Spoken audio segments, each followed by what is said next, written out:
네, 오늘은 사무엘상 31장을 통해서 하나님을 떠난 자의 최후라는 제목으로 함께 은혜 나누도록 하겠습니다.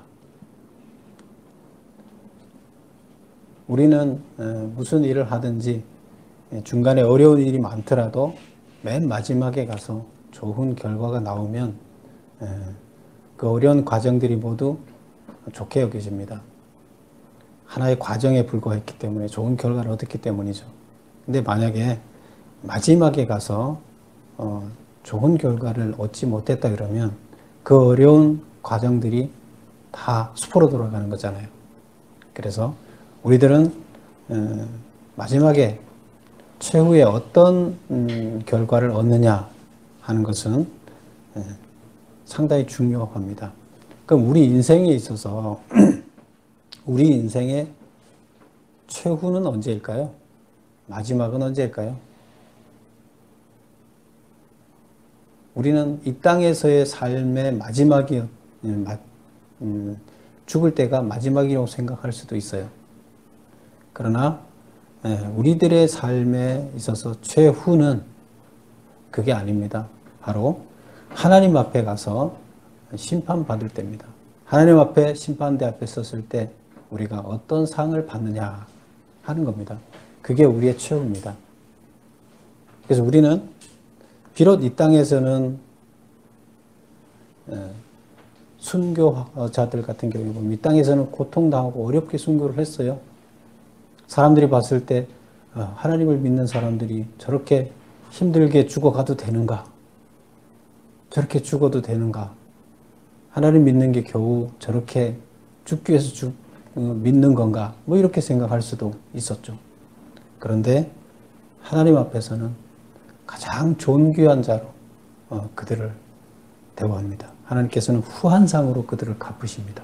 그리고 영원한 세계에서 가장 최후의 심판 앞에서는 가장 훌륭한 상을 받습니다. 그렇다 그러면 우리의 마지막은 이 땅의 마지막이 아닙니다. 우리의 성공은 이 땅에서의 성공이어서는 안 됩니다. 하나님 앞에 섰을 때 하나님 앞에 하나님의 평가가 우리한테는 마지막 최후의 심판이 되겠습니다. 오늘 나오는 하나님을 떠난 자의 최후, 우리가 하나님을 떠났을 때 그러면 마지막에 어떤 평가를 받겠어요? 좋은 평가를 받기가 어렵겠죠. 그래서 오늘 여기서 나오는 것은 사무엘상의 마지막 장은 사울이 죽는 장면, 사울 가정이 멸망하고 사울 왕조가 멸망하는 장면입니다. 이것이 바로 최후라는 그 이미지를 통해서 우리한테 마지막에 우리의 최후는 어떠해야 되는 것을 전달해 주는 겁니다. 물론 사울이 이 땅에서 산 것이 마지막이라고 우리는 생각해서는 안 됩니다. 그러나 하나님 앞에서 마지막일 때를 우리는 염두에 두고 오늘 이 내용을 살펴보면 되겠습니다. 자, 우리는 지금까지 쭉 다윗을 중심으로 우리는 살펴봤었죠. 그래서 다윗이 도망을 다니면서 훈련을 받는 과정들을 쭉 지켜봤어요. 근데 그럴 때마다 다윗이 더욱더 강해지고 하나씩 훈련되어서 하나님 앞에 쓰임받을 수 있는 제목으로 만들어져 갔어요. 그런데 종종은 하나님 보시기에 합당하지 않은 그런 결과를 나타내기도 했습니다. 그런데 그럴 때도 하나님께서는 버리지 않으시고 다시 재훈련을 시키고 회복시켜서 사용하시는 하나님이었습니다. 근데 오늘은 이제 31장에서는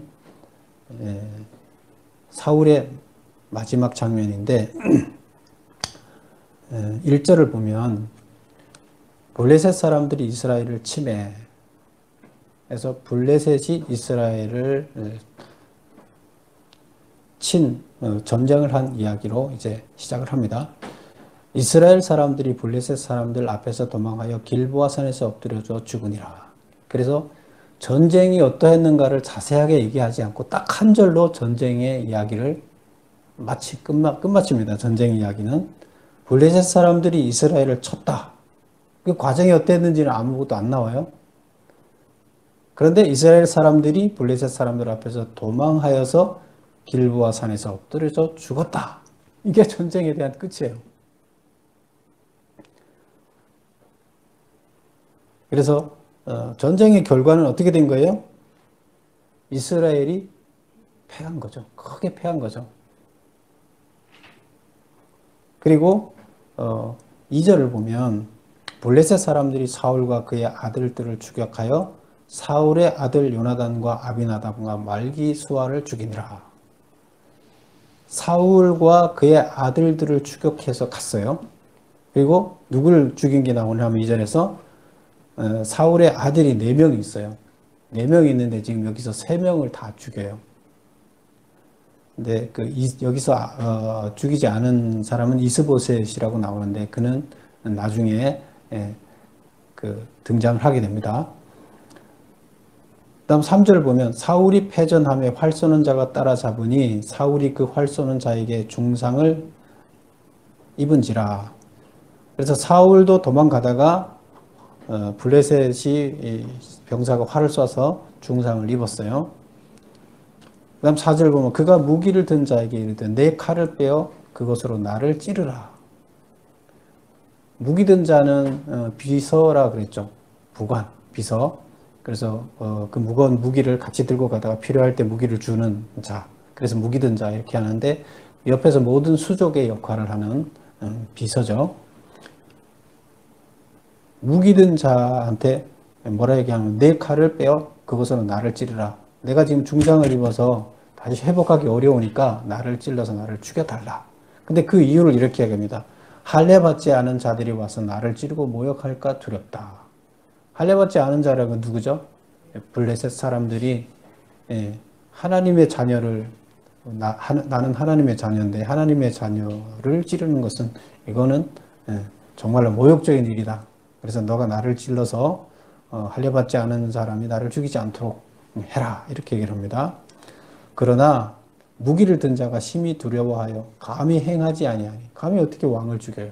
기름 부은 왕을 어떻게 죽여요? 아무리 그렇다 그래도. 자기가 모시는 걸 못 죽인 거예요. 이에 사울이 자기의 칼을 뽑아서 그 위에 엎드러지매. 그래서 자기가 칼을 자기 대고 칼을 잡고 칼 쪽으로 쓰러졌어요. 자기가 자기를 찌를 힘이 없으니까. 그래서 쓰러지면서 죽었어요. 자결한 거죠. 5절 보면 무기를 든 자가 사울이 죽음을 보고 자기 이제 모시는 장수가 죽었으니까 왕이 죽었으니까 자기도 자기 칼 위에 엎드려져 그와 함께 죽으니라. 자기도 자결을 했어요. 그래서 여기 보면 블레셋이 1절에서는 패했고 2절에서는 2절부터 죽는 얘기가 나와요. 2절에 먼저 자식들 셋이 죽어요.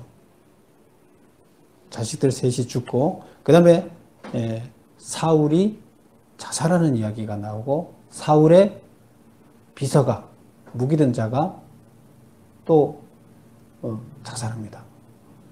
그래서 6절에서는 이제 결론을 이렇게 냅니다. 사울과 그의 세 아들과 무기를 든 자와 그의 모든 사람이 다 그날에 함께 죽었더라. 그래서 다 한날에 다 죽었다. 전쟁에 패하고 사울 집안은 망했어요.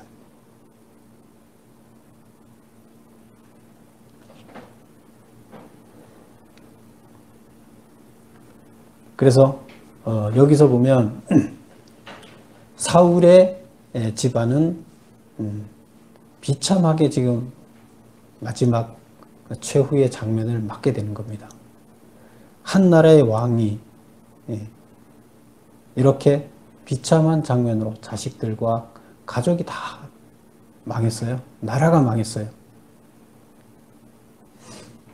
비참하죠.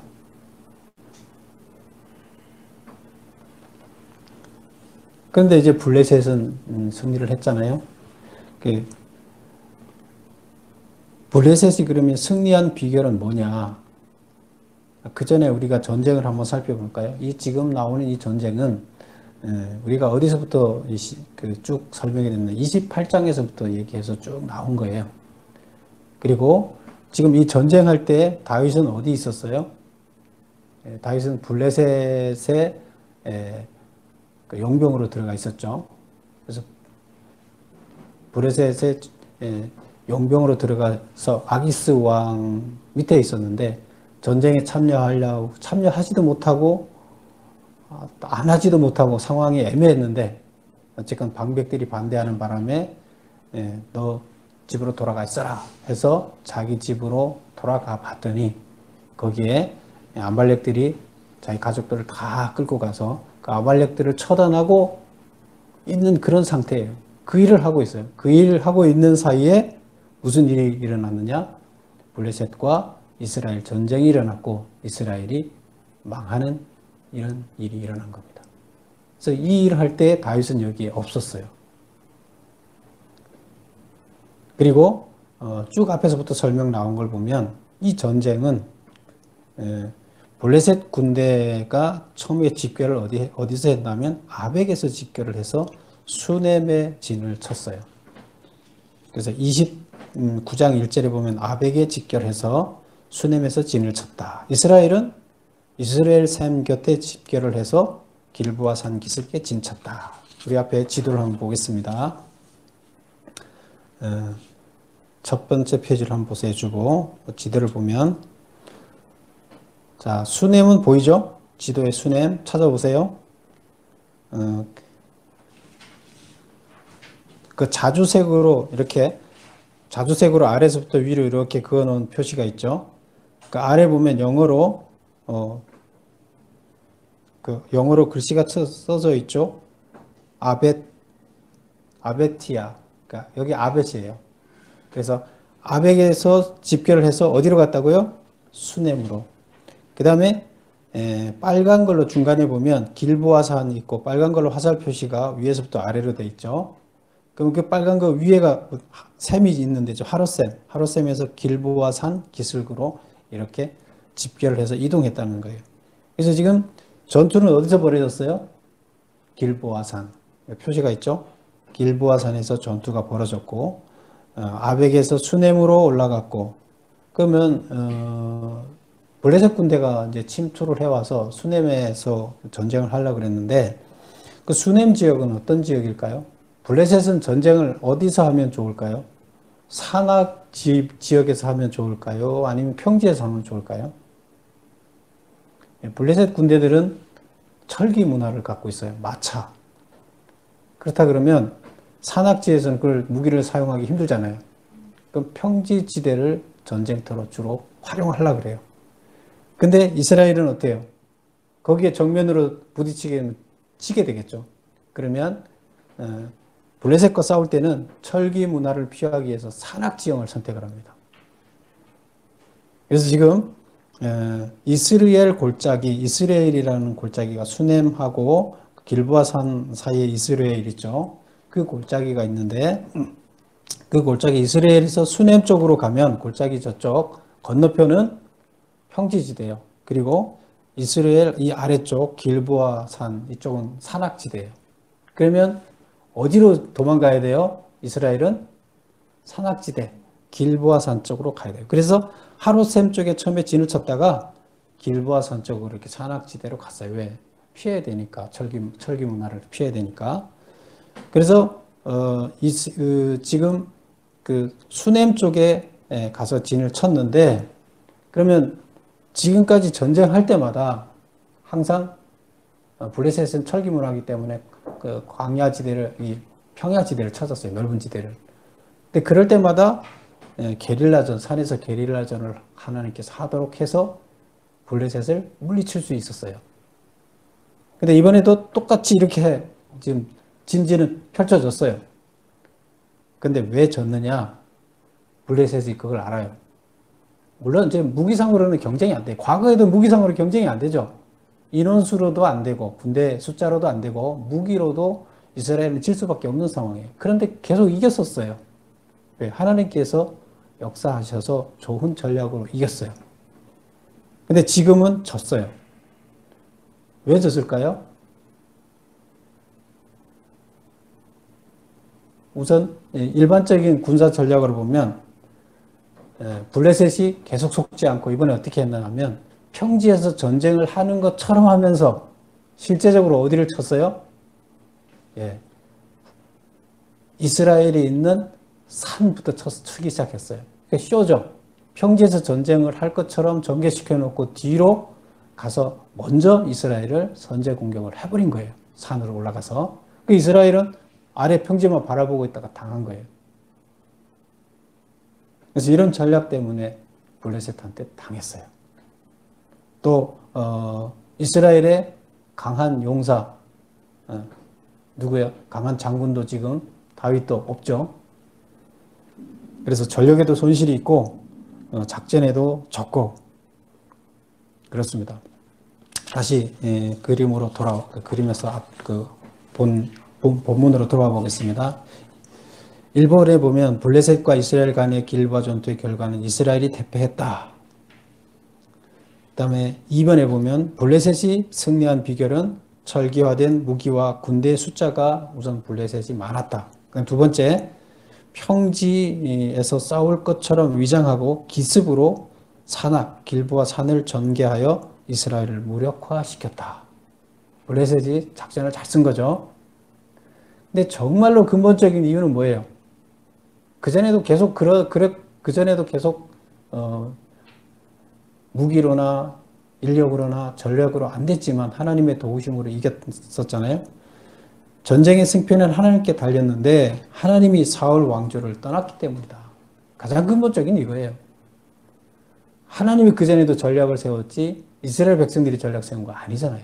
이스라엘 백성들은 뭐 하는지도 모르고 이겼어요. 계속 그랬는데 진 것은 뭐예요? 하나님이 손 뗐어요. 이스라엘 그 사울 왕조의 전쟁에서 하나님이 손 뗐어요. 왜 뗐어요? 사울이 하나님을 떠났기 때문이에요. 사울은 그 마음 안에 뭐가 있어요? 하나님을 모시고 하나님의 뜻에 따라서 통치하려는 생각이 이미 오래전부터 사라지기 시작했고 이제 사라졌어요.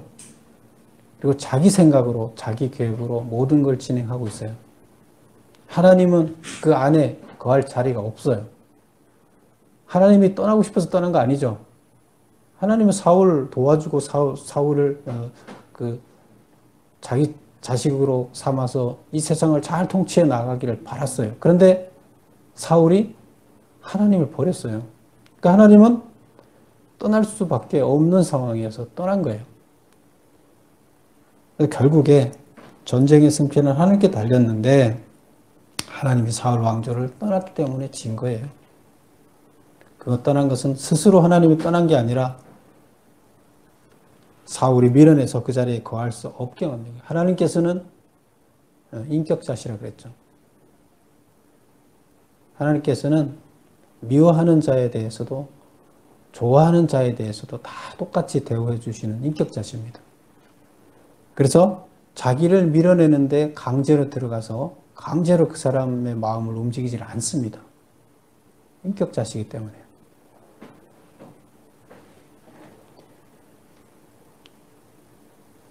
자, 그 다음에 이제 보면 결국에 죽음의 이야기가 전쟁에서 지고 계속 사람들이 이제 죽은 이야기를 쭉 해서 6절까지 나왔는데 여기서 중요한 것은 사울이 자살을 했잖아요. 여기 이제 3번을 보겠습니다. 사울의 자살은 성경적으로 볼 때 정당한가? 어떻게 생각하세요? 정당해요? 네, 정당하지 않은데 그러면 성경에서 한번 비추어 보겠습니다. 왜 정당하지 않은가를 성경 구절을 한번 몇 개 살펴보겠습니다. 살인하지 말라. 출애굽기 20장 13절에 보면 이건 뭐예요? 십계명이에요. 십계명 중에 살인하지 말라. 살인하지 말라는 것 다른 사람의 생명을 죽이지 말라. 왜 죽이지 말라 그랬느냐? 왜 그랬을까요? 그 생명 남을 함부로 죽이면 그건 안 돼요. 그거는 하나님이 준 그건데 하나님을 거역하는 거예요. 그래서 다른 사람 생명을 죽이면 안 돼요. 생명을 죽이지 말라 하는 것이 살인하지 말라는 건데 근데 자살은 다른 사람의 생명을 죽이지 말라와 나의 생명을 죽이지 말라 다 포함돼요. 그 안에는. 근데 내 생명을 죽이는 거잖아요. 그래서 살인하지 말라. 나를 살인하는 거기 때문에 이것은 범죄행위다. 죄다. 그 다음에 두 번째 보면 신명기 32장 29절에 인간 생명의 주인은 하나님이시다. 인간의 생명의 주인은 A라는 사람, 내 친구의 생명이 친구 자신의 것이 아니에요. 그 생명은 하나님의 것이에요. 근데 그것을 내가 감히 함부로 한다 그러면, 또 자기가 자기 생명을 함부로 한다 그러면 하나님의 것을 자기가 함부로 한 거예요. 하나님의 것을 내가 함부로 하면 안 되겠죠. 그래서 생명의 주인은 하나님이신데 자살은 하나님의 고유한 권한에 도전하는 행위다. 그래서 이거는 범죄 행위다. 그 다음에 인간은 하나님의 형상대로 지음을 받았고 그래서 고귀한 존재다. 하나님의 형상이에요. 창세기에 나오죠. 그래서 자살은 하나님의 형상을 파괴하는 행위다. 어떤 이유에서도 우리는 하나님의 형상을 파괴할 수가 없어요. 근데 그 하나님의 형상을 파괴하는 행위다. 그래서 범죄 행위다. 네 번째 보면 성도의 몸은 예수 그리스도께서 피 흘려 사신 하나님의 기업이다. 에베소서에 나오는 이야기인데 에베소서 1장 11절에 보면 이렇게 나옵니다. 예수 그리스도께서 그 죽으심으로 그 피값으로 우리를 샀어요. 우리는 우리의 목숨은 그래서 우리 원래 죽을 목숨이잖아요. 근데 죽을 수밖에 없는 우리는 죽은 거나 마찬가지예요. 그런데 예수님께서 자기 목숨을 죽이고 대신 우리를 살리면서 우리를 샀어요. 그래서 사신 하나님의 기업이다. 하나님 거예요. 우리의 생명은 하나님의 소유예요. 근데 그걸 우리가 마치 내 거이냐 하면 안 된다는 거죠. 그럼 우리는 이 목숨, 나한테 달려있는 이 목숨, 소중한 거예요. 하나님의 것이에요. 그러면 우리는 이 목숨을 어떻게 하든 소중하게 잘 유지해 나가야 되는 거예요. 이것이 하나님을 하나님 되게 하는 겁니다. 그래서 지금 사울이 죽은 이유는 뭐라고 여기 나와 있어요? 할례 받지 않은 자들이 와서 나를 찌를까 봐 두렵다. 그래서 할례 받은 자들이 나를 찔러 죽이지 않도록 하려고 스스로 죽은 거죠.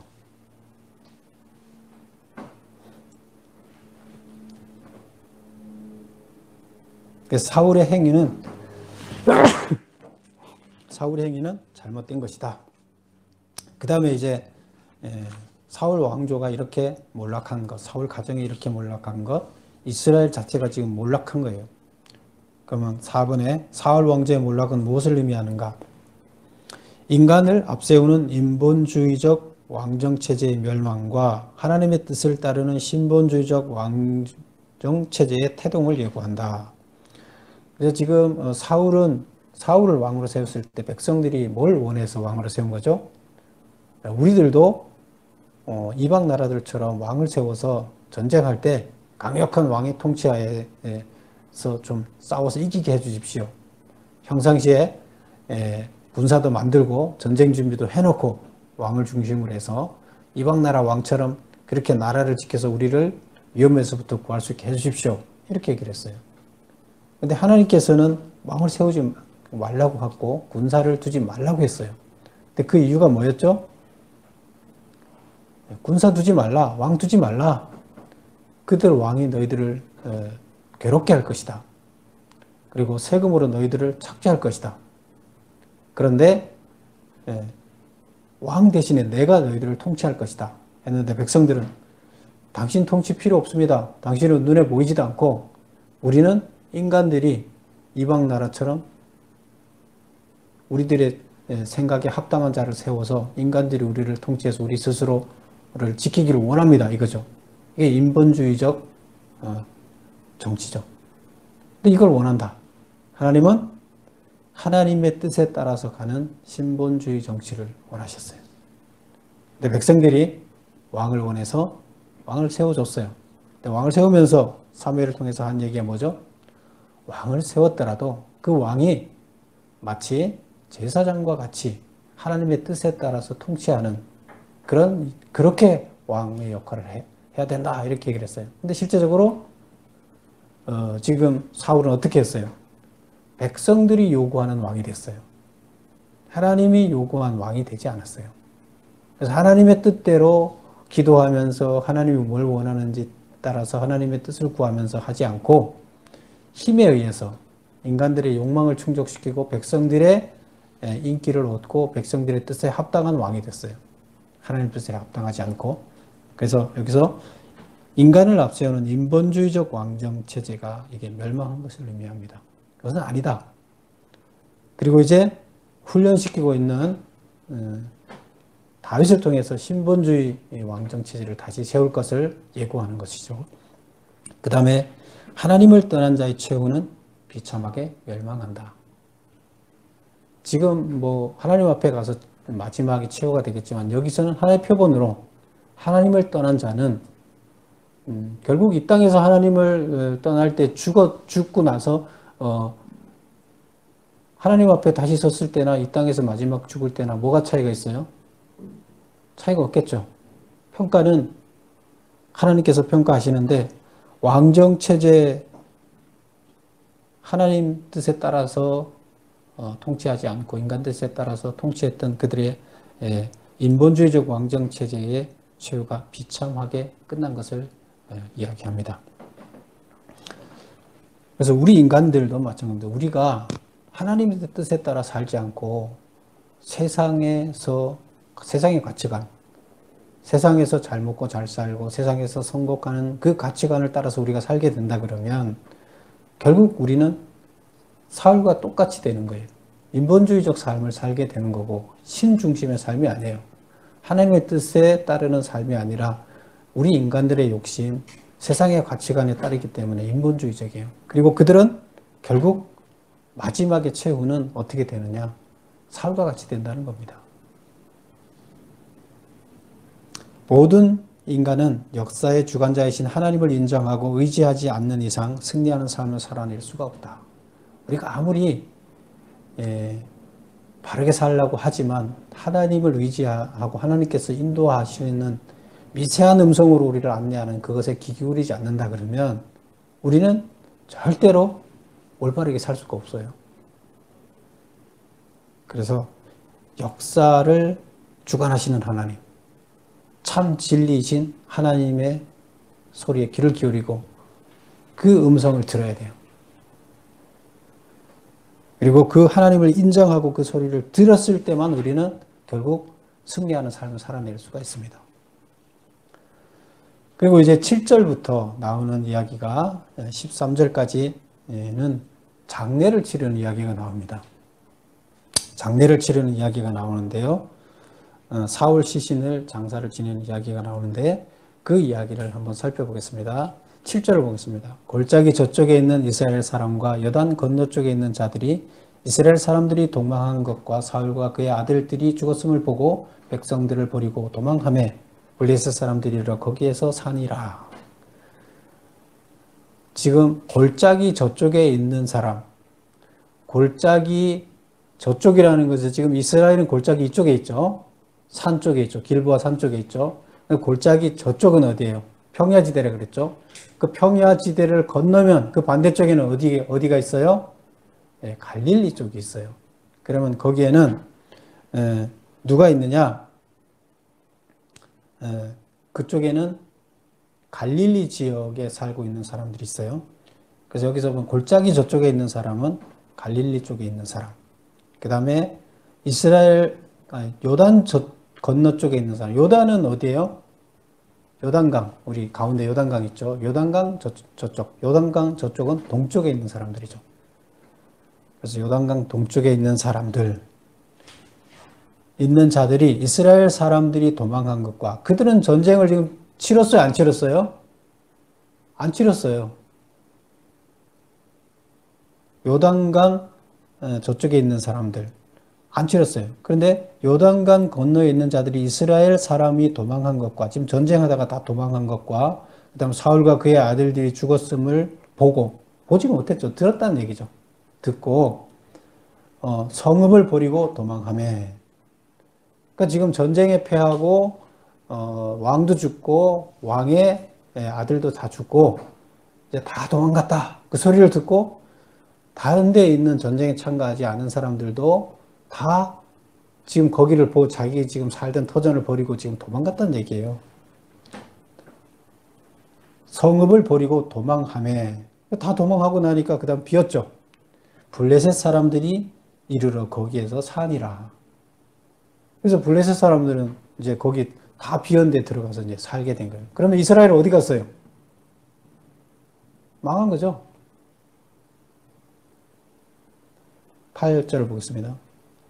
그 이튿날 블레셋 사람들이 죽은 자를 벗기러 왔다가, 죽은 자를 벗기러 왔다는 것은 전과를 이제 전쟁이 끝나고 나면 몇 명이 죽었는지 뭐 이렇게 확인하겠죠. 다 죽었는지 아직도 살아있는 사람이 있으면 죽이겠죠. 그리고 또 거기에 있는 약탈물, 옷이 귀하니까 옷도 벗기고, 뭐 좋은 거 있으면 몸에 지닌 것도 뺏어가고, 식량도 먹을 게 있으면 가져가고. 그래서 여기 보면 이렇게 얘기합니다. 이튿날 블레셋 사람들이 죽은 자를 벗기러 왔다가, 벗긴다는 게 좋은 걸 약탈해 가는 거예요. 사울과 그의 세 아들이 길보아 산에서 죽은 것을 보고, 지금 블레셋 사람들은 이 사울과 그 아들이 죽은 것을 알았어요, 몰랐어요? 지금까지 모르고 있었어요. 그 다음날 알았어요. 보고, 그리고 나서 이게 어떻게 알았을까요? 옷이 틀리잖아요. 왕의 옷, 왕자의 옷이 틀리잖아요. 그들은 갑옷을 입었잖아요. 다른 사람들은 갑옷 안 입었는데, 그래서 사울의 머리를 베고 이거 대단한 거네. 사울의 머리를 베고 갑옷을 벗겨서 갔어요. 그리고 그들의 신당과 백성에게 알리기 위해서 자기 신한테 고백해야죠. 가서 제물을 드려야죠. 당신이 우리를 도와서 이방 나라를 이기게 했으니까 이방 신을 당신이 이긴 겁니다. 그래서 가서 신한테 그걸 드린다는 것을. 그래서 왕의 그것을 갖다 드리면 결국 상대방 나라를 이긴 것, 상대방 신을 이긴 걸로 신당에 감사를 드린다, 이런 것이겠죠. 백성에게 알리기 위해서. 그 다음에 백성들한테도 이게 왕의 머리다, 적장의 왕의 머리다, 그것을 블레셋 사람들의 땅 사방에 보내고. 그래서 갑옷도 갑옷과 머리를, 목을 쳤다는 거죠. 목을 잘라서 그걸 각 성읍으로 다 돌리는 거예요. 자, 이게 적장의 왕의 목이다. 자, 구경해라. 다 돌리는 거예요. 10절 보겠습니다. 그의 갑옷은 아스다롯의 집에 두고. 아스다롯은 누구죠? 아스다롯은 가나안 사람들이 가장 크게 믿는 신은 누구예요? 바알이죠, 바알. 가나안 땅에 가장 크게 믿는 신은 바알 신이에요. 근데 바알 신의 아내로 생각하는 신이 누구냐 하면 아스다롯이에요. 여신이에요, 여신. 그래서 풍요의 여신이다. 그래서 아스다롯을 집에 두고 아스다롯 신전에다가 갑옷을 갖다 뒀다는 거예요. 그 아스다롯은 어느 나라의 신이에요? 블레셋 신이에요? 가나안 신이에요? 가나안이라 그랬죠. 가나안의 남자 신은 누구? 바알. 여자 신은 아스다롯. 그들이 부부라 생각하고 그들을 신전을 크게 해서 그 두 신을 가장 크게 섬겼어요, 가나안에서. 근데 지금 이 사람들은 블레셋 사람들이잖아요. 그럼 블레셋 신은 누굴까요? 블레셋 신은, 그 다음에 보세요. 그의 시체는 벳산 성벽에 못 박고. 그래서 갑옷은 어디다 뒀다고요? 아스다롯, 가나안 그 여신의 신전에다 두고, 그 다음에 시체는, 목이 없는 그 시체는 성벽에다 매달아서 사람들이 다 보게끔 이렇게 하고. 11절.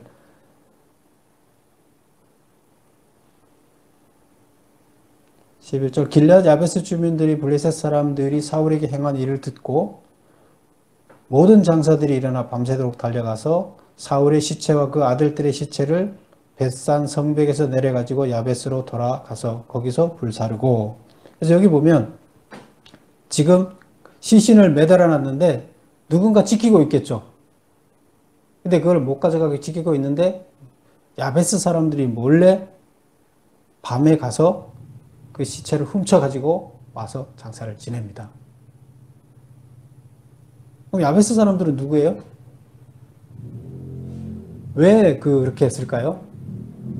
죽음을 무릅쓰고 여기서 이제 거리가 한 20km 돼요. 그러면 20km면 4km가 10리니까 한 50리 길이에요. 50리 길이면 10리를 1시간에 걷는다고 해도 5시간 거리예요. 왕복 10시간 거리를 가서 시신을 갖고 오는데 여기 보면 왕과 그 아들들 세 시신을 갖고 와서 시신 4개를 지금 다 메고 오는 거예요. 10시간에 거쳐서 가서 시신을 훔쳐서 와서 장례를 치릅니다. 근데 왜 이들이 이렇게 했을까요? 예. 이것은 야베스는 어디나 하면 므낫세 지파예요. 강 동쪽 므낫세 지파인데 사울이 왕이 되기 전에 기름 부음을 받은 다음에 아직 왕이 안 돼서 자기 집에 가서 밭 깔고 있었어요. 농사 짓고 있었어요. 근데 갑자기 암몬 사람들이 쳐들어왔어요. 암몬 사람들이 쳐들어와서 그 야베스 쪽에 쳐들어와서 뭐라 그러냐면 너희들 우리 종이 되라. 근데 종이 되겠습니다 하고 했더니 아니다. 그냥 종으로 받아주는 게 아니라 너희들 오른쪽 눈을 다 빼야지 종으로 받아주겠다. 왜 그런다 그랬죠? 오른쪽 눈을 빼면 이렇게 조준할 때 그 화살을 조준할 때 조준이 안 된다는 거죠. 그 한 눈만 가지면 조준이 안 되잖아요. 그 아예 전쟁을 못하게 해서 노예로 삼겠다는 거야. 오른쪽 눈을 다 빼가지고 오면 그때 우리가 너희를 노예로 받아주겠다. 말이 돼요? 그래서 이 이야기가 전해지자 밭 깔고 있는 사울이 이 이야기를 듣고 나서 자기 소 2마리 이렇게 끌고 밭을 갈고 있었는데 소 2마리를 잡아서 다 잘라서 각을 떠서 그것을 전 12지파한테 다 보냅니다. 나쁜 놈들이 이렇게 하고 있다. 우리가 이렇게 있을 수가 없다. 다 일어나서 암몬을 물리치자. 그래서 사람들이 다 모였어요. 그리고 결국에 물리쳐서 야베스를 구해냈어요. 암몬을 쳐 이겼어요. 그래서 이때부터 이제 사울은 정말로 이스라엘의 참 왕으로 백성들이 인정해 준 계기가 된 거예요. 그리고 이때 야베스 지역의 주민들은 사울 때문에 그들 눈이 다 뽑혀서 종이 될 뻔했는데 사울 때문에 구원 받았잖아요. 그래서 그 감사하는 마음으로 어쨌든 훌륭한 왕이든 잘못된 왕이든 그 감사에 보답하는 이 심정으로 그들을 가서 장례를 치러준 겁니다. 그래서 여기 보면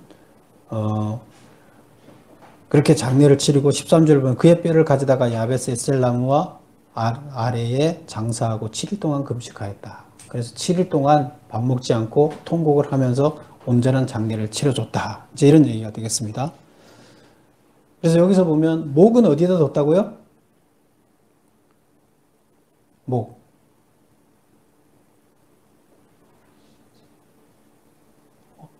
어디 뒀다고 나와요? 신전이 무슨 신전일까요? 그들의 신은 누구예요? 6번에 제가 써놨습니다. 블레셋 사람은 사울의 시체를 어떻게 능욕했는가? 저자가 이러한 장면을 기록한 이유는 무엇인가? 블레셋 사람은 사울의 갑옷은 아스다롯 신전에 두고 시신은 벳산 성벽에 못 박고 머리는 다곤 신전에 두었다. 그들의 신전이라는 것은 다곤 신이에요. 블레셋의 신은 다곤이에요. 그래서 가장 중요한 게 머리겠죠. 그래서 그 머리를 그 블레셋 전 성읍으로 다 순회를 시킨 다음에 마지막에 어디다 갖다 바쳤다고요? 다곤 신전에다 갖다 바쳤어요. 그래서 지금 머리는 없어요. 머리는 없는 상태에서 시신만 그 시체만 벽에다가 못 박아서 사람들이 그를 보게끔 만들어요. 성문에다가 달아놓으면 사람들이 지날 때 계속 보는 거잖아요. 그러면 지금 이들이 가서 이야기를 듣고 야베스 주민들이 가서 그들을 갖고 왔을 때는 시신이 온전한 상태일까요? 아닐까요? 시신이 이미 다 상했겠죠. 그리고 목도 없고 목만 없겠어요? 많은 여러 군데 이미 많이 상처가 나 있겠죠. 그냥 곱게 그들이 시신을 관리했겠어요. 그리고 여기 보면 그 자식들도 같이 장례를 치렀다는 거 보면 자식들도 똑같이 그렇게 했다는 것 같아요. 나오진 않았지만. 그래서 여기서 화장을 한 걸로 나와요. 원래 이스라엘은 화장 문화가 없어요. 왜 화장을 했겠어요? 네, 그 시체가 그냥 눈 뜨고 볼 수 없는 상황에 다 상해서. 그래서 그들을 화장을 해서 깨끗하게 처리를 한 거죠.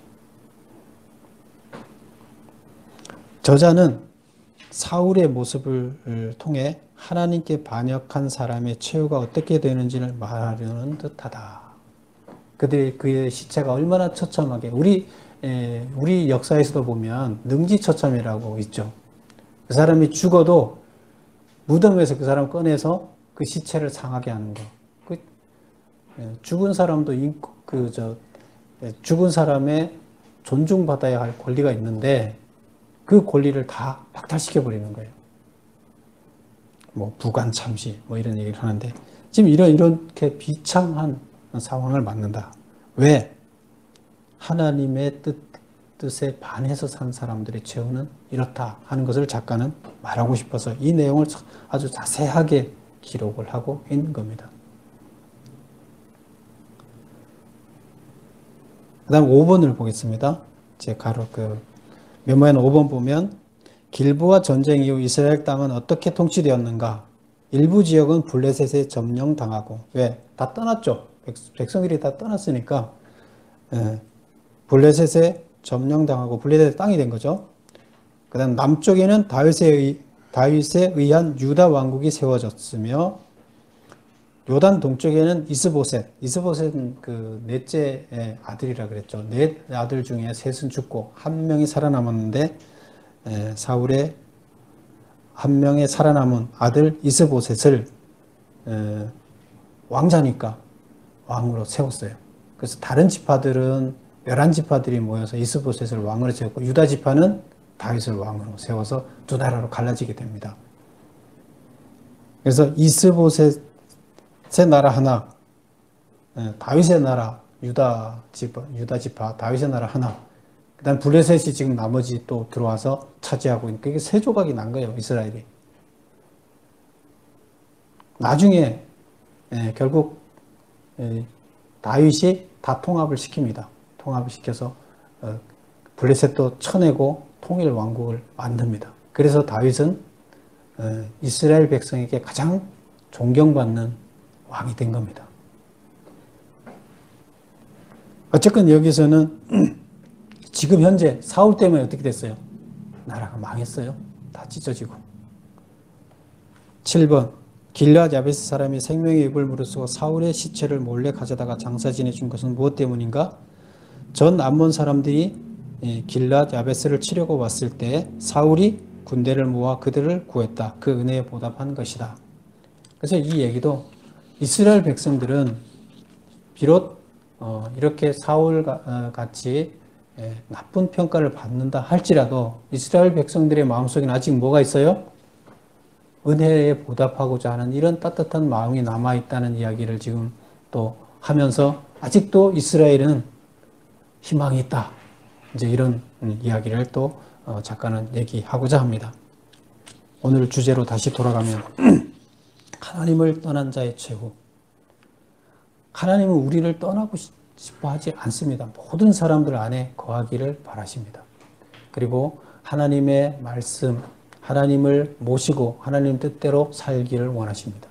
근데 우리들은 사울처럼 눈에 보이는 것들, 세상에 눈에 보이는 육체적인 좋은 것들만 보여요. 정말로 귀한 것이 뭔지가 보이지 않아요. 그래서 우리들의 가치, 세상의 가치를 쫓아서 살면서 하나님 보시기에 합당하지 않은 삶을 살아갑니다. 근데 우리 창조를 누가 했어요? 하나님이 창조했잖아요. 창조된 참신이 우리에게 참 진리를 가르쳐 주는데 그 길을 버리고 살았을 때 우리들의 길은 바로 사울의 죽음의 모습과 마지막에 우리들의 삶에 하나님 앞에 섰을 때 평가는 틀리지 않다. 그렇다면 우리는 사울처럼 이렇게 처참한 이런 평가를 받아야 되겠습니까? 그건 아니라는 겁니다. 그래서 우리는 지금 어떻게 살아가야 할지를 우리가 결정하고 하나님의 말씀을 받아들이고 하나님 안에 거하고 하나님 내 안에 거할 수 있게끔 해야 되겠습니다. 여러분 모두 하나님을 떠나지 않고 하나님을 모신 여러분이 되기를 축원합니다. 기도합니다.